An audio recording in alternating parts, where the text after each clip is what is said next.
Good morning, everyone. It is October 12th, 2017. If you need to reach me, my email address is rick, R-I-C-K, 0327 @me.com. Right before making this video, I gotta remember the date. And I just realized that 28 years ago today, I embarked on my law enforcement career when I was sworn in as a recruit in the New York City Corrections Department Academy, where I worked. I was 21 years old. Wow. 1989. I was 21, and I worked there for 3.5 years, working with inmates on Rikers Island. A very good job. Oh my God, that was a rough job. So I learned how to use this. I learned how to use my mouth in that place, because you're in jail surrounded by basically criminals, and I was just this 21-year-old white kid from Queens, New York. I mean, I knew a couple of guys that went to jail, but where I grew up, we handled our problems with our hands. No weapons, nobody was getting stabbed or anything, and no one ever called the cops. So if you had a fight, whoever got a beating, and whoever won, and that was the end of it. I was in my neighborhood. There was like little street gangs on every other corner. And I grew up, believe it or not, a pretty tough neighborhood. Queens. So anyway, working on there, it was funny. Like if you remember the Shawshank Redemption, when Andy Dufresne is asking everybody, and everybody in there is innocent, and I ran into that myself, but looking now, here I am, Rick W, my YouTube channel, giving, educating you guys. I believe it now, a lot of these guys were like, yeah, I didn't do it. I got, my lawyer screwed me. I got caught up in a sweep, like the back then. This was during the crack epidemic, and cops, if you were just standing on a corner back in them days, cops would grab everybody, throw them in the back of a van and lock them up and process them. Now, and what's sad is that a lot of these guys were like, economically, they're not doing too well. I mean, I would see guys in there. This is the sad part. I'd see guys sitting on Rikers for months with a $250 bail. Okay? $250 bail. That there was nobody out in New York, in the world, that's what we used to call it. You're on Rikers, like, yeah, when I'm out in New York, I'm going to do this, meaning when you're out free. There was nobody there that had $250 to get this guy out, which is pretty sad. But anyway, if he would have known how to file a writ of habeas corpus, he could have freed himself. And that's what we're still talking about. Okay, I have the affidavits for it. All right, for the writ of habeas corpus. All right, and what it is that it's a phrase. It's a Latin phrase for bring the body. Now, you're going to have problems filing these because judges don't like these, okay? Because judges might have to actually address unconstitutional acts, especially if it's going to be paperwork coming from me, okay? With my paperwork, as a lot of you see, sometimes it's redundant because I like to beat stuff. Excuse me. Okay, so I'm going to ask, why is the unsigned petitioner restrained by a judgment not of his or her peers? Okay, I found another Supreme Court decision from 2015, 2 years ago, from the Supreme Court, still citing Murray Leasing versus Hoboken Railroad or whatever, but it's a 1851 case, and any cases before the Civil War are considered very strong cases because the Civil War, technically, we're still under martial law. The war was never declared over. Okay, some of you guys out there probably know what I'm talking about, and there are like some hardcore legal gurus out there, a lot smarter than me, will tell you that. So I have this one guy that I talk to. This guy knows his stuff, and he's one of these guys that he'll never use the 14th Amendment because the 14th Amendment was never really ratified. It was ratified during wartime, is what I'm talking about. But I'm not going to get into that because if it's a tool to listen, I've seen Supreme Court decisions where they cite the 14th Amendment, so I'm going to leave that one alone. All right, I'm not going to be that hard line to say, well, I'm not going to cite the 14th Amendment, okay, because you know what, the states are not supposed to make statutes that deprive you of your rights. All right, and they did it with child support.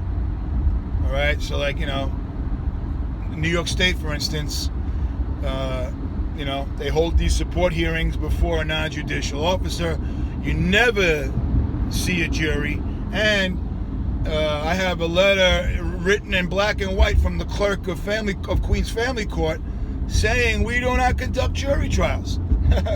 So to me, that's proof right there that they're depriving me of my rights. I'm afforded a judgment of my peers, and that can only come from a trial by jury, and a trial by jury is guaranteed under the 6th Amendment for criminal proceedings and 7 for civil proceedings, all right, for a controversy of $20 or more.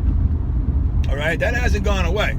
So as I said, I had the Supreme Court decision from 2 years ago still citing the case law I was just telling you guys about, Murray Leasing versus Hoboken, whatever, where it says that the Fifth Amendment is based off of the Magna Carta. The Magna Carta was established by under King George in the 1200s under Lord Coke, famous guy,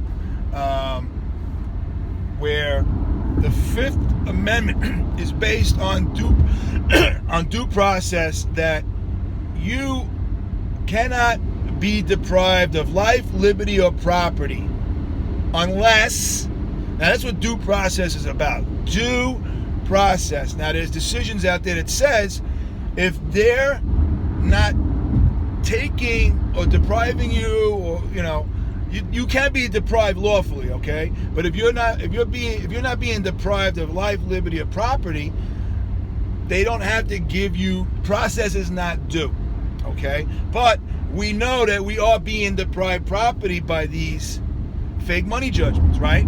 So we are afforded due process. This case law says that due process is synonymous, under the Fifth Amendment, is synonymous with the law of the land, and the law of the land requires a judgment by peers. Okay, remember that. A judgment by peers. Well, not one of you out there watching my videos, and myself included, we do not have a judgment by peers. It's void. Remember, I keep telling you guys, these support orders are void, and that is how I attack these judgments. All of the things that I have you doing is to gather evidence and facts and proof to prove that you're denied due process. And when you're denied due process, your judgment is void. That's it. Okay? You know, other channels out there, they'll have you do, you know, these administrative things going after the child support agency, all right? And here's the thing. You're relying on a child support agency that's already breaking the law. Okay? This is why I keep telling you there's no such thing as a silver bullet. But anyway, if you're going to file paperwork to the child support agency, you know, some of these I've seen. Well, there's one clown that likes to make videos about me. This moron who's basically basing his stuff using Rob Ryder, all right, and calling it his own. Basically, I've seen his paperwork. It's not his, and he's selling it for a lot of money, but it's not his paperwork. And then he's telling people to go watch a Rob Ryder video to explain his paperwork or what he's trying to do, you know, to claim the name stuff. All of that stuff's nice, except it's much simpler to just prove that the judgment is void, in my opinion.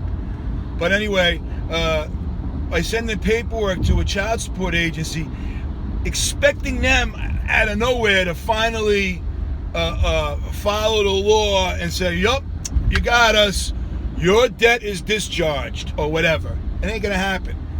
The child support agency is not gonna stop anything from you until they receive a court order. How do we do that? The reason why I have you guys reach out to the child support agency is to gather evidence. I asked for a copy of the court order. They didn't give it to us. Now what do? I just had a guy reach out to me today. Kevin, good guy. You know what he did? The child support agency told him he owed $15,000, and he threatened the lawyer for the child support agency that he's going to file an Article 78, which is a writ of mandamus, writ of certiorari, writ of mandamus, writ of prohibition, something that we've been talking about for 3 months now. All right, my man Andre, upstate New York. All right, he did the same thing, and he got an agreement. All right. So sometimes, and my man Amen Osiris agrees. He says the same thing. When you push these people with the threat of some type of action, sometimes all you may need to do is for them to receive something from the court. They might want to they'll want to make an agreement with you. All right, and that's what happened. So Kevin told the lawyer he's going to file an Article 78, and you know, all of a sudden he went from owing $15,000. They want him to agree to $2,500. Obviously, Kevin's not agreeing to it. Okay, but it's an example of when you're right and you know how to prove that you're right by using the courts the right way, you can get these people to back down. All right. My video from last year, you guys saw, I went into the courtroom and I walked out with the order stayed, meaning frozen. They weren't enforcing it anymore. 3 months later, November 16th, it's vacated. Okay, $40,000 in arrears, vacated. If I didn't do that stuff, I'd still be paying it off. How did I do that? I boxed them in. And I wasn't even using the writ of habeas corpus yet. Oh, I wish I had. And I didn't use the Article 78. And excuse me for saying that. Article 78 is only for New York only, guys. I'm sorry. I shouldn't say that. A writ of mandamus. Okay? So, these things, what they do is, again, a writ of mandamus, what you're doing is you're forcing somebody to do a job that they're supposed to do.